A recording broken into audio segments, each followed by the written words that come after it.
ಎಲ್ಲರಿಗೂ ಮತ್ತೊಂದು ಹೊಸ ವ್ಲಾಗ್ಗೆ ಸ್ವಾಗತ. ಫೇಸ್ ಅಂತೂ ಕಾಣಿಸಲ್ಲ ಬಿಡಿ. ಏನೋ ಒಂದು ಮಾತಾಡೋಣ ಬನ್ನಿ.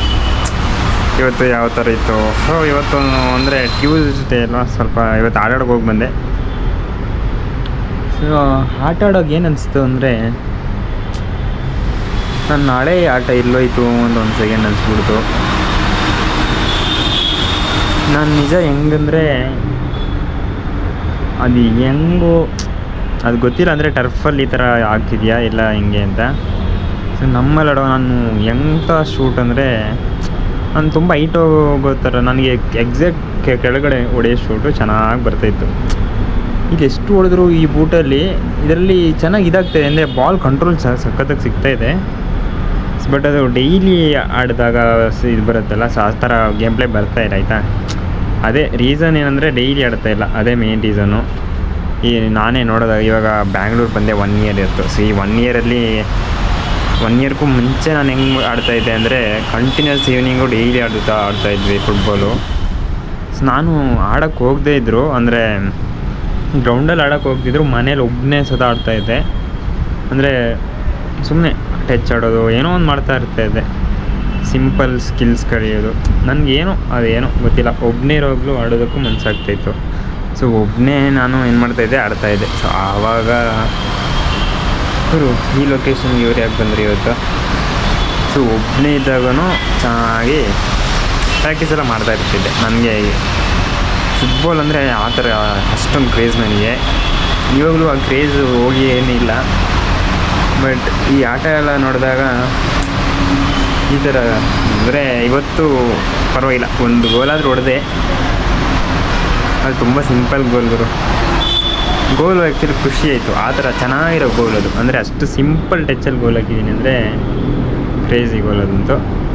ಅದು ಬಿಟ್ಟರೆ ಶೂಟೇ, ನನಗೆ ಶೂಟ್ ಹೊಡಿತಾ ಇದ್ದೀನಿ, ಶಾರ್ಟ್ ಆನ್ ಟಾರ್ಗೆಟೇ ಆಗ್ತಾಯಿಲ್ಲ ಅಂತ. ಮತ್ತು ಇನ್ನೊಂದೇನೆಂದರೆ, ಅದು ಕೋರ್ಟ್ ನೋಡಿದ್ರೆ ಫೈಸದು, ಅದರಲ್ಲಿ 10 ಜನ ಆಡ್ತಾಯಿದ್ದೀವಿ. ನನ್ನ ಪ್ರಕಾರ ಅದು ಒಂದು ರೀಸನ್ ಇದ್ದರೂ ಇರ್ಬೋದಾಯ್ತಾ. ಅದು ಬಿಟ್ಟರೆ ಟರ್ಫ್ ಆಗಿರೋದ್ರಿಂದ ಇನ್ನೊಂದು ರೀಸನ್ ಆಗಿರ್ಬೋದು. ಟರ್ಫಲ್ಲಿ ಏನಾಗ್ತಾಯಿದೆ ಅಂದರೆ, ಈ ಬೂಟು ನಾನೇನು ಆಗ್ತಾಯಿದ್ದೀನಿ, ಹೆವಿ ಗ್ರಿಪ್ಪು ಕಂಟಿನ್ಯೂಸು. ಅದು ಹೆಂಗೆ ಅದೇನೋ ಒಂಥರ ಗಮ್ಮಕ್ಕಿ ನಿಲ್ಲಿಸ್ಬಿಟ್ಟಂಗೆ ಅನಿಸುತ್ತೆ. ಬಟ್ ರನ್ನಿಂಗು ಅಷ್ಟೇ, ನಾನು ತುಂಬ ರನ್ನಿಂಗ್ ವೀಕ್ ಆಗಿಬಿಟ್ಟಿದೆ, ಸ್ಪೀಡ್ ಕಮ್ಮಿ ಇದೆ ನನ್ನದು. ಬಟ್ ಸ್ಕಿಲ್ಸ್ ಆಗ್ತಾಯಿದೆ. ಬಟ್ ನನಗೇನು ಅನಿಸ್ತದೆ ಅಂದರೆ, ಪಾಸ್ ಇವಾಗ ತಲೆಯಲ್ಲಿ ಜಾಸ್ತಿ ಪಾಸ್ ಮೇಲೆ ಇದು ಆಗಿಬಿಟ್ಟಿದೆ. ನಾನು ಯಾವ ಥರ ಪ್ಲೇಯರ್ ಅಂದರೆ, ಸ್ವಲ್ಪ ಒಬ್ಬನೇ ಆಡೋ ಪ್ಲೇಯರು, ಅಂದರೆ ಜಾಸ್ತಿ ಒಬ್ಬನೇ ತೊಗೊಂಡೋಗಿ ಆಟ ಆಡೋದಕ್ಕೆ ಆ ಥರ ಇಷ್ಟ ನನಗೆ. ಅಂದರೆ ಆ ಥರ ಇಷ್ಟ ಅಂತಲ್ಲ, ಆ ಥರ ನನ್ನದು ಆಗಿಬಿಟ್ಟಿದೆ ಫುಟ್ಬಾಲ್, ನನ್ನದೇ ಆ ಥರ ಆಗಿಬಿಟ್ಟಿದೆ. ಬಟ್ ಇವಾಗ ಏನು ಮಾಡೋದು, ಸೊ ಇವಾಗ ಪಾಸ್ ಮಾಡಬೇಕು ಅನ್ನೋ ಇದು ಮೈಂಡ್ ಸೆಟ್ಟು. 10 ಜನ ಆಡಿದ್ರೆ ಪರ್ಫೆಕ್ಟಾಗಿರೋ ಇದರಲ್ಲಿ ಆಡಿದ್ರೆ ಇನ್ನೂ ಚೆನ್ನಾಗಿ ಬರುತ್ತೆ. ಇವಾಗ ಕೋರ್ಟ್ ಇರೋದು ಅದು 5 ಸೊ ಅದ್ರಲ್ಲಿ ಮಿನಿಮಮ್ ಒಂದು 7 ಆಡಿದ್ರೆ ಗೇಮ್ ಸ್ವಲ್ಪ ಚೆನ್ನಾಗಿರುತ್ತೆ. ಆದರೂ ಪರವಾಗಿಲ್ಲ, ಗೇಮ್ ಚೆನ್ನಾಗಿತ್ತು ಇವತ್ತು. ಸೊ 2 ಟೀಮು ಪರ್ಫೆಕ್ಟಾಗಿ ಟಫಾಗಿ ಆಡ್ತಾಯಿದ್ವಿ. ಇನ್ನು ಅದು ಬಿಟ್ಟರೆ ನನಗೇನು ಅನಿಸ್ತಾಯಿದೆ ಅಂದರೆ, ಬೂಟ್ ಏನೋ ಬೂಟ್ ಆ್ಯಕ್ಚುಲಿ ಆ ಬೂಟು ಟರ್ಫಿಗೆ ಸರಿ ಆಗ್ತಿಲ್ಲ ಅಂತ ಅನಿಸ್ತಾಯಿದೆ. ಯಾಕಂದರೆ ಟರ್ಫಲ್ಲಿ ಹೆವಿ ಗ್ರಿಪ್ ಆಗ್ತಾಯಿದೆ, ಅಂದರೆ ಒಂದು ಜಾಗದಲ್ಲಿ ನಿಂತುಬಿಟ್ಟಾಗೆ. ಸೊ ಅಂಥ ಗ್ರಿಪ್ಪು ನನ್ನ ಪ್ರಕಾರ ಟರ್ಫಿಗೆ ಪರ್ಫೆಕ್ಟ್ ಇಲ್ಲ ಅನ್ಕೋತೀನಿ.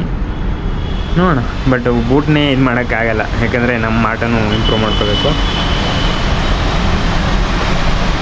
ವೇಟ್ ಮಾಡೋಣ. ನನ್ನ ಪ್ರಕಾರ ನಾನು ನಾಳೆ ಬೆಳಗಿಂದ, ಅಂದರೆ ನಾಳೆಯಿಂದ ಬೆಳಿಗ್ಗೆ ಆಟ ಆಡೋಕ್ಕೆ ಹೋಗ್ತೀನಿ. ಇಲ್ಲೇ ರೂಮ್ ಹತ್ರನೇ. ಸೊ ನಡ್ಕೊಂಡೋದ್ರೆ ಸಾಕು, ಇಲ್ಲೇ ಬ್ಯಾಕ್ ಸೈಡಲ್ಲೇ ಆಡ್ತಾರೆ. ಸೊ ಅದನ್ನು ನೋಡೋಣ. ಸೊ ಇವಾಗ ಬೂಟ್ ತಗೊಂಡು ನಾನು ಬರೀ ಒಂದೊಂದು ದಿನ, ತಿಂಗಳಿಗೆ ಒಂದು 5-6 ದಿನ ಆಟ ಆಡೋಕ್ಕೆ ಹೋದರೆ ಸರಿ ಆಗೋಲ್ಲ. ಸೊ ಬೂಟ್ ತೊಗೊಂಡಿದ್ದೀನಿ, ಪ್ರಾಪರಾಗಿ ಯೂಸ್ ಮಾಡೋಣ. ಸೊ ಅದನ್ನು ತಗೊಂಡೋಗಿ ನಾಳೆಯಿಂದ ಅಲ್ಲಿ ಆಡೋಣ, ನೋಡೋಣ ಏನಾಗ್ಬೋದು ಅಂತ. ಮತ್ತು ಇನ್ನೊಂದು ಏನಾಗ್ತಾಯಿದೆ ಅಂದರೆ, ಈ ಸಾಕ್ಸ್ ಏನಾಗ್ತಾಯಿದೆ ಗೊತ್ತಾ, ಈ ಬೂಟ್ ಒಳಗಡೆ ಫುಲ್ ಬಿಸಿಯಾಗಿ ಅದೇನೋ ಮೆಲ್ಟ್ ಆಗ್ತಿರೋ ಥರ ಅನಿಸ್ಬಿಡುತ್ತೆ. ಈ ಸಾಕ್ಸು ಸರಿ ಆಗ್ತಾಯಿಲ್ಲ. ನಾನು ಪ್ರಾಪರಾಗಿ ಫುಟ್ಬಾಲ್ ಸಾಕ್ಸ್ ಯಾವುದೊಂದು ತಗೋಬೇಕು, ಗ್ರಿಪ್ ಸಾಕ್ಸ್ ಆ ಥರದ್ದು ಯಾವುದೊಂದು ನೋಡಿ. ಸೊ ಗ್ರಿಪ್ ಸಾಕ್ಸ್ ಎಲ್ಲ ತುಂಬ ಕಮ್ಮಿ ರೇಟಿಗೆ ಸಿಗುತ್ತೆ. ಬಟ್ ಇಲ್ಲಿ ಬ್ಯಾಂಗ್ಳೂರಲ್ಲಿ ಯಾವ ಶಾಪಲ್ಲೂ ಕೇಳಿದ್ರು ಹೆವಿ ರೇಟ್ ಹೇಳ್ತಾರೆ. ಬಟ್ ಅಂದರೆ ಇಲ್ಲಿ ನಾನು ಇವಾಗ ಕೇಳಿರೋದು ಒಂದೇ ಸ್ಪೋರ್ಟ್ಸ್ ಶಾಪು, ಅದು ಬಿಟ್ಟರೆ ಬೇರೆ ಶಾಪು ಅಂತ ಹೋದಾಗ ನಾರ್ಮಲ್ ಸಾಕ್ಸ್ ಸಿಗ್ತಾಯಿತ್ತು ಅಷ್ಟೇ. ಇಲ್ಲಿ ಒಂದದಕ್ಕಲ್ಲ 500 ವೇಸ್ಟು. ನಮ್ಮಲ್ಲಿ ಪ್ರಾಪರ್ ಚೆನ್ನಾಗಿರೋ ಕ್ವಾಲಿಟಿ ಎಲ್ಲ ಚೆನ್ನಾಗಿರೋದೆ 150 ಮ್ಯಾಕ್ಸು, ಅದು ಜಾಸ್ತಿ ಅಂದ್ಬಿಟ್ಟಿದ್ದೀನಿ. ಸೊ ನಮ್ಮ ಕಲ್ಲೆಲ್ಲ ಬೂಟ್ ತಗೊಂಡೆ ಫ್ರೀ ಕೊಟ್ಬಿಡ್ತಾರೆ. ಅದು ಒಂದು ಕಿಟ್ ಬ್ಯಾಗು ಏನೆಲ್ಲ ಕೊಟ್ಬಿಡ್ತಾರೆ, ಅಂದರೆ ಅದೆಲ್ಲ ಇನ್ಕ್ಲೂಡ್ ಮಾಡಿರ್ತಾರೆ, ಬಟ್ ಆದರೂ ಕಮ್ಮಿ ರೇಟಿಗೆ ಸಿಗುತ್ತೆ ಅಂತ. ಸೊ ನೋಡಿದೆ ಏನೋ ಒಂದು ಮಾತಾಡ್ತಾ ಇದ್ದೀನಿ ಫುಟ್ಬಾಲ್ ಬಗ್ಗೆ. ಫುಟ್ಬಾಲಲ್ಲಿ ಇವಾಗ ನಿನ್ನೆ ಮ್ಯಾಚ್ ಏನಾಯಿತು, ಬ್ರೆಜಿಲ್ ವರ್ಸಸ್ ಜಪಾನ್ ಮ್ಯಾಚು. ನಾನು ಅಬ್ಸರ್ವ್ಲಿ ಬ್ರೆಜಿಲೇ ಗೆಲ್ಲಿ, ಯಾಕಂದರೆ ನೆಯ್ಮರ್ ಒಂದು ಕಪ್ಪು ಹೊಡೀಲಿ. ಬಟ್ ನನಗೇನು ಅನಿಸುತ್ತೆ ಅಂದರೆ ಬ್ರೆಜಿಲ್ ಹತ್ರ ಕಪ್ಪಿದೆ, ಮೆಸ್ಸಿ ನನ್ನ ರಿಯಲ್ಲಾಗಿ Messi fan. So totally I am supporting Argentina. But ಆದರೆ ಈ ಸೀಸನಲ್ಲಿ ನಾನು ಕಂಪ್ಲೀಟಾಗಿ ರೊನಾಲ್ಡೋಗನೇ ಸಪೋರ್ಟ್ ಅನ್ನೋದಕ್ಕಿಂತ ನಮ್ಮ ಮನಸ್ಸಲ್ಲಿ ಅದೇ ಇರೋದು. ಸೊ ರೊನಾಲ್ಡೋ ವಿನ್ ಆಗಬೇಕಂತ. ಯಾಕಂದರೆ ಫುಟ್ಬಾಲ್ ಅಂತ ಯೋಚನೆ ಮಾಡಿದಾಗ ರೊನಾಲ್ಡೋ ಬಿಟ್ಟರೆ ಇನ್ನು ಯಾರು ತಲೆಗೆ ಬರೋದಲ್ಲ. ಸೊ ರೊನಾಲ್ಡೋ ವರ್ಲ್ಡ್ ಕಪ್ ಗೆದ್ದಿಲ್ಲ ಅಂದರೆ ಅದೊಂದು ಸ್ವಲ್ಪ ಏನೋ ಇದಾಗಿಬಿಡುತ್ತೆ. ಯಾಕಂದರೆ ಮೆಸ್ಸಿ ಹತ್ರ ವರ್ಲ್ಡ್ ಕಪ್ ಇದೆ. ಸೊ ಆ ರೀಸನಿಂದ ಇದು ಮೆಸ್ಸಿದು ಲಾಸ್ಟ್ ಆದರೂ ಪರವಾಗಿಲ್ಲ. ಸೊ ಮೆಸ್ಸಿ ಗೆಲ್ಲದಿದ್ರು ಓಕೆ. ಬಟ್ ಮತ್ತು ನೆಯ್ಮರ್ ವಿಚಾರ ಬಂದಾಗ ನೆಯ್ಮರ್ ಪರವಾಗಿಲ್ಲ. ಸೊ ಅಂದರೆ ಅವರು ಬ್ರೆಜಿಲ್ ಟೀಮಲ್ಲಿ ಕಪ್ಪಿದೆ. ಸೊ ಅದೇನು ದೊಡ್ಡ ಇದು ಆಗಲ್ಲ. ಬಟ್ ರೊನಾಲ್ಡೋ ಹೊಡಿಲೇಬೇಕು. ಯಾಕಂದರೆ ಸರ್ ಅದೇನು ಹೇಳೋಕ್ಕಾಗಲ್ಲ. ಇವಾಗ ರೊನಾಲ್ಡೋ ಹೊಡೆದಿಲ್ಲ ಅಂದರೆ ಅದೊಂದು ಸಲ ಹಿಂಗೆ ಹೇಳೋದು ನನಗೆ ಗೊತ್ತಾಗಲ್ಲ ಆ ಥರ.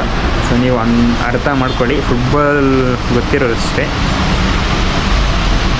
ನೋಡೋಣ ಎಲ್ಲರಿಗಾಗುತ್ತೋ ಎಲ್ಲರಿಗೂ ಆಡೋಣ ಫುಟ್ಬಾಲು. ಹಂಗೆ ನೋಡಿದ್ರೆ ಇವಾಗ ಅಲ್ಲಿ ಆಡ್ತಾ ಇರೋರೆಲ್ಲ 30 ಇಯರ್ಸ್ ಪ್ಲಸ್ ಇರೋರು ಆಡ್ತವ್ರೆ. ಸೊ ನೋ ಏಜ್ ಅಷ್ಟೇ. ಸೊ ಆರಾಮಾಗಿ ಒಂದು 30-40 ವರ್ಷ ಆದರೂ ಫುಟ್ಬಾಲ್ ಆಡ್ಕೊಂಡಿರಬೇಕು. ಅಂದರೆ ದೊಡ್ಡ ಲೀಗಲ್ಲಿ ಆಡಬೇಕು, ಇಂಡಿಯನ್ ಟೀಮ್ಗೆ ಆಡಬೇಕು ಅಂಥ ಇದೆಲ್ಲ ಇಲ್ಲ. ಅಂದರೆ ಇತ್ತು ಒಂದು ಟೈಮಲ್ಲಿ ಏನೋ ಮೈಂಡಲ್ಲೆಲ್ಲ ಅನಿಸ್ತಾ ಇತ್ತು. ಬಟ್ ಅದು ಏನು ಹೇಳೋದು, ಅದೆಲ್ಲ ಜಾಸ್ತಿ ಎಕ್ಸ್ಪ್ಲನೇಷನ್ ಬೇಡ. ಸೊ ಅಟ್ಲೀಸ್ಟ್ ಅಷ್ಟರವರೆಗೂ ಎಂಜಾಯ್ ಮಾಡೋದಕ್ಕಾದರೂ ಆಡೋಣ. ಸೊ ಇವತ್ತಲ್ಲಿ ಬಂದವರು ಎಲ್ಲರೂ ಸ್ವಲ್ಪ, ಅಂದರೆ ಎಲ್ಲರೂ ಅಲ್ಲ, ಮೋಸ್ಟ್ ಅವರು 30+ ನನ್ನ ಪ್ರಕಾರ. ಸೊ ಅವರು ಚೆನ್ನಾಗಿ ಗೇಮ್ನ ಎಂಜಾಯ್ ಮಾಡ್ತಾಯಿದ್ದಾರೆ. ಏನೋ ಆಡೋದಕ್ಕೂ ಖುಷಿ ಆಗತ್ತಪ್ಪ. ಏನೋ ನಾನು ತುಂಬ ಮಾತು ಕಮ್ಮಿ ಆಗ್ತಾಯಿದೆ. ಇವಾಗ ಹೋಗಿ ಇವತ್ತಿದ್ದು ವೀಡಿಯೋ ಇನ್ನೂ ಅಪ್ಲೋಡ್ ಆಗಿಲ್ಲ, ಎಡಿಟಿಂಗ್ ಅವಾಗ ಅಷ್ಟೇ ಆಗಿದೆ. ಈ ಕನ್ಫ್ಯೂಷನ್ಸ್ ಮಧ್ಯೆ ಜೀವನ ನಡೀತಾ ಇದೆ. ಏನು ಹೇಳಕ್ಕೆ ಬಂದೆಪ್ಪ, ಬ್ರೆಜಿಲ್ ಮ್ಯಾಚ್ನ ಹೇಳ್ತಿದ್ನಲ್ಲ. ಸೊ 8 ನಿಮಿಷ ಆಗ್ಬಿಡ್ತು, ಸಾಯಿಲಿ ಒಂದು 10 ನಿಮಿಷ ಮಾತಾಡೋಣ. ನನಗೆ ಲೈವೇ ಮಾಡಿಬಿಡ್ಬೇಕು ಅನಿಸ್ತಾ ಇದೆ ಹಿಂಗೆ ನೋಡಿದ್ರೆ. ಸೊ ಪ್ರಾಪರಾಗಿ ಇಂಟರ್ನೆಟ್ ಇದ್ದಾಗ ಒಬ್ಬನೇ ಇದ್ದಾಗ ಲೈವ್ ಮಾಡಿಬಿಡ್ಬೇಕು. ಸೊ ಲೈವ್ ಮಾಡಿದಾಗ ಯಾರೋ ಕ್ವಶನ್ ಕೇಳ್ತಾಯಿದ್ರೆ ಎಷ್ಟು ಚೆನ್ನಾಗಿರುತ್ತೆ ಅಲ್ಲ. ಇವತ್ತೊಂದು ವೀಡಿಯೋ ಅಪ್ಲೋಡ್ ಮಾಡಿದ್ದೀನಿ ಇನ್ಸ್ಟಾಗ್ರಾಮಲ್ಲಿ. ಎಷ್ಟೊಂದು DMs ಬಂದಿದೆ ಅಂದರೆ, ನಾನು ಏನೂ ಕಮೆಂಟ್ ಬರ್ತಿರಲಿಲ್ಲ ಆವಾಗ. ಕಮೆಂಟು DMs ಏನೂ ಬರ್ತಿರಲಿಲ್ಲ ಆವಾಗ. ನಾನು ಏನು ಅನಿಸ್ತಿತ್ತು ಅಂದರೆ, ಎಷ್ಟು ಕಮೆಂಟ್ ಬರಲಿ, ಎಷ್ಟು DM ಬರಲಿ, ನಾನು ಆರಾಮಾಗಿ SMS ಅಂದರೆ ಎಲ್ರಿಗೂ ರಿಪ್ಲೈ ಮಾಡ್ತೀನಿ ಅಂತ. ಇವತ್ತು ಬಂದಿರೋದು ಒಂದು 30-40-50 DMs. ಬಟ್ ಅವರು ಒಂದ್ಸಲ ರಿಪ್ಲೈ ಮಾಡಿದ್ಮೇಲೆ ಕಂಟಿನ್ಯೂಸ್ ರಿಪ್ಲೈ ಮಾಡ್ತಾರಲ್ಲ, 50 ಮೇಲೆ DMs ಇವತ್ತು. ಅಂದರೆ ಅದೇನೋ ಕಂಪನಿ ಬಗ್ಗೆ ಹಾಕಿದ್ದೆ. ಸೊ 50 DMs, 50 ಅಂತ ನನಗೂ ಲೆಕ್ಕ ಇಲ್ಲ. ಬಟ್ ಇವಾಗ 50 ಜನರನ್ನ ಇಟ್ಕೊಳ್ಳಿ. ಸೊ ಅವರೇ ಇವಾಗ ಎಷ್ಟು SMS ಮಾಡಿ ಅಂದರೆ, ಆ ಕಾನ್ವರ್ಸೇಷನ್ ಆಗ್ತಾ ನನಗಂತೂ ಅದೇನೋ ಅವ್ರು ಮೆಸೇಜ್ ಮಾಡಿದರೆ ರಿಪ್ಲೈ ಕೊಡಲೇಬೇಕಂತ ಕೊಟ್ಬಿಟ್ಟಿದ್ದೀನಿ. ಬಟ್ ಕಂಟಿನ್ಯೂಸ್ ಬರ್ತಾ ಇದೆ. ಸೊ ಅದೇನು ಮಾಡೋದು.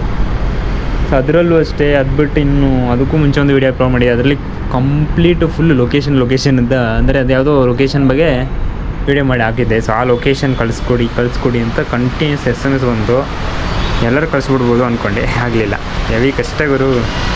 ಏನು ಅಂದ್ಕೊಂಡಿರ್ತೀವಿ ಅದು ಅಷ್ಟು ಈಸಿ ಇಲ್ಲ. ಬಟ್ ಪರವಾಗಿಲ್ಲ. ಸೊ ಫಸ್ಟ್ ಟೈಮು ಲೈಫಲ್ಲಿ ಇಷ್ಟೊಂದು DMs ಬಂದಿರೋದು ಚೆನ್ನಾಗಿದೆ ಎಕ್ಸ್ಪೀರಿಯನ್ಸ್. ನಾನು ಆ ಕಡೆ ಈ ಕಡೆ ಹೋಗ್ತಾಯಿದ್ದೆ. ನಿನ್ನೆ ಮ್ಯಾಚ್ ಬಗ್ಗೆ ಹೇಳೋದಾದರೆ ಅದೇ. ಸೊ ಫಸ್ಟ್ ಗೋಲು ಜಪಾನ್ ಹೊಡೀತು. ನನಗೆ ಬ್ರೆಜಿಲ್ ವಿನ್ ಆಗಬೇಕು ಅಂತಲೂ, ಬ್ರೆಜಿಲ್ ವಿನ್ ಆಗಲಿ ಅಂತಲೇ ತಲೆಯಲ್ಲಿತ್ತು. ಬಟ್ ನನ್ನ ಮನಸ್ಸೇನು ಹೇಳ್ತಾ ಇತ್ತು, ಕಂಪ್ಲೀಟಾಗಿ ಜಪಾನ್ ಗೆಲ್ಲಬೇಕು ಅಂತ ಅನಿಸ್ತೈತೆ. ಯಾಕಂದರೆ ಅದು ಯಾಕೆ ಅಂತ ನನಗೂ ಗೊತ್ತಾಗ್ತಿಲ್ಲ. ಅಂದರೆ ಜಪಾನ್ ಚೆನ್ನಾಗಿ ಆಡಿದ್ರು ಗುರು, ಸಕ್ಕತ್ತಾಗಿರೋ ಗೇಮ್ ಮಾತ್ರ ಅವ್ರದ್ದು. ಬಟ್ ನನಗೂ ಅಂತೂ ಬೇಜಾರಾಯಿತು ಅವರು ಸೋತಿರೋದು. ನೋಡೋಣ ಇವಾಗ ಯಾವುದೆಲ್ಲ ಇದೆ ಗೊತ್ತಿಲ್ಲ. ಸೊ ಒಟ್ಟಾರೆಯಾಗಿ ಹಾಲೆಂಡ್ ಮ್ಯಾಚೇನೋ ಇದೆ ಅನ್ಕೋತೀನಿ. ಆ ಟೀಮ್ ತುಂಬ ಎಲ್ಲ ಯೋಚನೆ ಇಲ್ಲ ಸರ್, ಯಾವುದರಲ್ಲಿ ಸ್ವಲ್ಪ ಒಳ್ಳೊಳ್ಳೆ ಪ್ಲೇಯರ್ಸ್ ಇದೆ ಅಂಥ ಟೀಮ್ಸೇ ನನಗೆ ಯೋಚನೆ ಇರೋದು. ಸೊ ನೋಡೋಣ, ಕಂಪ್ಲೀಟಾಗಿ ನೋಡಬೇಕು. ಅದು ಬಿಟ್ಟರೆ ಇವಾಗ 10 ನಿಮಿಷದ ಮೇಲೆ ಮಾತಾಡ್ತಿದೆಯಲ್ಲ ಗುರು, ನೀನು ಏನು ಮಾತಾಡ್ತಾ ಇದೆಯಾ? ಸೊ ಮನೆಗೂ ಅಷ್ಟೇ, ಮನೆಗೂ ನಾನು ಫೋನ್ ಮಾಡ್ತಾ ಇಲ್ಲ. ಯಾಕಂದರೆ ನಾನು ಏನು ಇಲಿಗಳು ಕನ್ಫ್ಯೂಸ್ಡ್, ಮತ್ತೆ ಕನ್ಫ್ಯೂಷನ್ಸ್ ಸ್ಟಾರ್ಟ್ ಆಗುತ್ತೆ. ನೋಡೋಣ, ಕನ್ಫ್ಯೂಷನ್ಸ್ನಲ್ಲಿ ಲೈಫ್ನ ಹಿಂಗೆ ತಗೊಂಡು ಹೋಗ್ಬೋದು ಅಂತ. ಸೊ ಹಂಗೂ ಇಲ್ಲ ನೋಡಿದ್ರೆ ನಾನು ಸುಮ್ಮನೆ 8 ನಿಮಿಷ ಏನೋ ಒಂದು ಮಾತಾಡಿ ಹೋಗ್ಬಿಡೋಣ ಅಂತ ಬಂತು. ಬಟ್ ಅದೇನೋ ಗೊತ್ತಿಲ್ಲ, ಅದೇನೋ ನಿಮ್ಮ ಜೊತೆ ಶೇರ್ ಮಾಡಬೇಕು ಅನಿಸ್ತಾ ಇದೆ. ಸೊ ನಾನು ಈ ಕ್ಯಾಮ್ರಾದಲ್ಲಿ ಮಾತಾಡುವಾಗ ಸೊ ನನ್ನ ಮನಸ್ಸಲ್ಲಿ ಇರೋದನ್ನೆಲ್ಲ ಏನೋ ಯಾರ್ದ್ರ ಜೊತೆ ಮಾತಾಡ್ತಿದ್ದೀನಿ ಒಟ್ಟಾರೆಯಾಗಿ. ಸೊ ಅಂದರೆ ಇದನ್ನೆಲ್ಲ ಕೇಳ್ಕೊಳ್ಳೋದಕ್ಕೆ, ಅಂಡರ್ಸ್ಟ್ಯಾಂಡ್ ಮಾಡೋದಕ್ಕೆ ಎಲ್ಲರ ಕೈಯಲ್ಲಿ ಆಗಲ್ಲ ತಾನೆ. ಸ್ವಂತದ ಇವಾಗ ಈ ಕ್ಯಾಮ್ರಾ ಒಂದು ಸ್ವಲ್ಪ ಆ ಥರ. ಸೊ ನಾನು ಹೇಳೋ ಮಾತು ಎಲ್ಲ ಕೇಳ್ತಾನೆ ಅನ್ನೋ ಥರ ಆ ಥರ ಫೀಲು. ಅದಕ್ಕೆ ಮನಸ್ಸಲ್ಲಿ ಅದೆಲ್ಲ ಮಾತು ಬರುತ್ತೆ. ಸೊ ಇಷ್ಟೊತ್ತು ಮನಸ್ಸಲ್ಲಿ ಏನು ಒಟ್ಟಾರೆಯಾಗಿ ಫುಟ್ಬಾಲ್ ಬಗ್ಗೆ ಇತ್ತು ಅಷ್ಟೇ. ಜಪಾನ್ ಸೋತಿರೋದು ಬೇಜಾರಾಯಿತು, ಬಟ್ ಏನು ಮಾಡಲಿ. ಈ ಸಲ ಕಪ್ಪು ನಾನು ರೊನಾಲ್ಡೋ ಗೆಲ್ಲಿ ಅಂತ ಅಂದ್ಕೊಳ್ಳೋದು. ಬಟ್ ಅವ್ರದ್ದು ರೋಡ್ ಮ್ಯಾಪ್ ಅಂತೂ ತುಂಬ ಕಷ್ಟ ಇದೆ.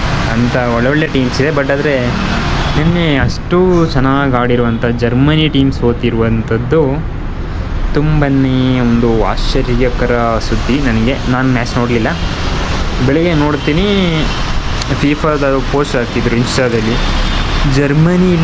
ಜರ್ಮನಿನ ಸೋಲಿಸಿ ಪುರುಗ್ವೆ ಅವರು ಬಂದ್ಬಿಟ್ಟವ್ರೆ.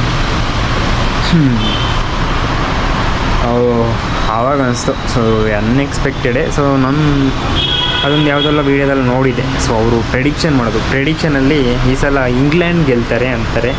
ಸೊ ಇಂಗ್ಲೆಂಡಲ್ಲಿ ಯಾರಿದ್ದಾರೆ ನನಗೆ ಗೊತ್ತಿರೋರು? ಫೋರ್ಡೆನ್ ಅನ್ಕೋತೀನಿ. ಫೋರ್ಡೆನ್ ಬಂದು ನನಗೆ ಗೊತ್ತಿರೋದು. ಹೌದಾ, ಪ್ರಾಬಬ್ಲಿ ಫೋರ್ಡೆನ್ ಅನ್ಕೋತೀನಿ. ಯಾರು ಸರಿ ಗೊತ್ತಿಲ್ಲ ಇಂಗ್ಲೆಂಡ್ ಟೀಮಲ್ಲಿ. ಏನೋ ಒಂದು ಗುರು ಲೈಫ್ ನಡೀತಾ ಇದೆ. ಸೊ ನಡ್ಸ್ಕೊಂಡು ಹೋಗೋಣ, ಸ್ವಲ್ಪ ಜಾಸ್ತಿ ಎಫರ್ಟ್ ಹಾಕೋಣ. ನ್ಯೂ ಇಯರಿಂದ ಅಂತೆಲ್ಲ ಹೇಳೋಂಗಿಲ್ಲ ಅಲ್ವಾ. ನ್ಯೂ ಇಯರ್ ಬರೋವಾಗ ಅದೊಂದು ಜೋಶು, ಆ ಜೋಶೇ ಹೋಗ್ಬಿಡುತ್ತೆ. ಇವಾಗ ಅರ್ಧ ವರ್ಷ ಕಳೆದ್ಬಿಟ್ಟಿದ್ದೀವಿ. ಏನು ಅಚೀವ್ ಮಾಡಿದೀಯಾ ಅಂತ ಕೇಳೋದಾದರೆ ಈ ಅರ್ಧ ವರ್ಷದಲ್ಲಿ ನನಗಂತೂ ಏನೂ ಗೊತ್ತಿಲ್ಲ. ಬಟ್ ಇನ್ಸ್ಟಾಗ್ರಾಮ್ ಸ್ವಲ್ಪ ಪರವಾಗಿಲ್ಲ. ಸೊ ಒಂದು 10 ಡೇಸಲ್ಲಿ 300ಇಂದ 400 ಫಾಲೋವರ್ಸ್ ಆಗಿದ್ದಾರೆ. ಅದೇನೋ ಆ ಫಾಲೋವರ್ಸು ಹೋಗ್ತಾ ಸೊ ಯಾವಾಗ 1000 ಆಗ್ತಾರೆ ನೋಡೋಣ. ಸೊ ಕಂಟೆಂಟ್ ಕ್ರಿಯೇಷನ್ ಇನ್ನೂ ಸ್ವಲ್ಪ ನಾನು ಎಫರ್ಟ್ ಆಗ್ತಾಯಿದ್ದೀನಿ. ಸೊ ಈ 1 ಇಯರಿಂದ ಆ್ಯಕ್ಚುಲಿ ನಾನು ಕಷ್ಟಪಟ್ಟಿದ್ದೀನಿ ಕಂಟೆಂಟ್ ಕ್ರಿಯೇಷನ್ಗೆ. ಇನ್ನೂ ಅದನ್ನು ಇಂಪ್ರೂವ್ ಮಾಡೋದಕ್ಕೆ ಅಂತ ಕಷ್ಟಪಟ್ಟಿದ್ದೀನಿ, ಅದೆಲ್ಲ ನೋಡೋಣ. ಸೊ ನನಗೂ ಒಂದು ಪಾಡ್ಕಾಸ್ಟ್ ಮಾಡಬೇಕು ಅನ್ನೋ ಆಸೆ ಇದೆ. ನೋಡೋಣ, ಎಲ್ಲ ಲೈಫಲ್ಲಿ ಆಗ್ಬೋದು, ಯಾರು ನಮ್ಮನ್ನ ಕರೀಬೋದು. ಆ ರೇಂಜ್ಗೆಲ್ಲ ನಾವೇನಾಗಲಿಲ್ಲ, ಬಟ್ ನೋಡೋಣ ಫ್ಯೂಚರಲ್ಲಿ ಆದರೆ ಯಾರು ನಮ್ಮ ಪಾಡ್ಕಾಸ್ಟ್ ಕರಿಬೋದು. ಸೊ ಪಾಡ್ಕಾಸ್ಟಲ್ಲಿ ಈ ಥರ ಮಾತಾಡೋಕ್ಕೆ ತುಂಬ ಖುಷಿಯಾಗುತ್ತೆ ಅವರು. ನೋಡೋಣ, ಆ ಟೈಮ್ ಬರಲಿ. ಸೊ ಸಾಗೂರು ಇವಾಗ 14 ನಿಮಿಷ ಆಗಿಬಿಡ್ತು. 8:16 ಆಗಿಬಿಡುತ್ತೆ, ಬೇಡ ಅಷ್ಟಾಗ ಅಷ್ಟೇ. ನಾಳೆ ಬೆಳಿಗ್ಗೆ ಎದ್ಬಿಟ್ಟು ಫುಟ್ಬಾಲ್ ಆಡೋಕ್ಕೆ ಹೋಗಬೇಕು ಅನ್ನೋ ಒಂದು ಮನಸ್ಸಿದೆ. ಅದು ಏನಾಗುತ್ತೆ ಅಂತ ಕಾದು ನೋಡಬೇಕಷ್ಟೇ. ಸೊ ಅಷ್ಟೇ. ಸೊ ನಾನು ಈ ವ್ಲಾಗ್ನ ಇದಕ್ಕೆ ಏನು ಮಾಡ್ತಾಯಿದ್ದೀನಿ, ನಾನು ಹಿಂಗೆ ಸಿಗ್ತೀನಿ ಮತ್ತೊಂದು ಹೊಸ ವ್ಲಾಗ್ನಲ್ಲಿ. ಅಲ್ಲಿವರೆಗೂ ಟೇಕ್ ಕೇರ್, ಬೈ.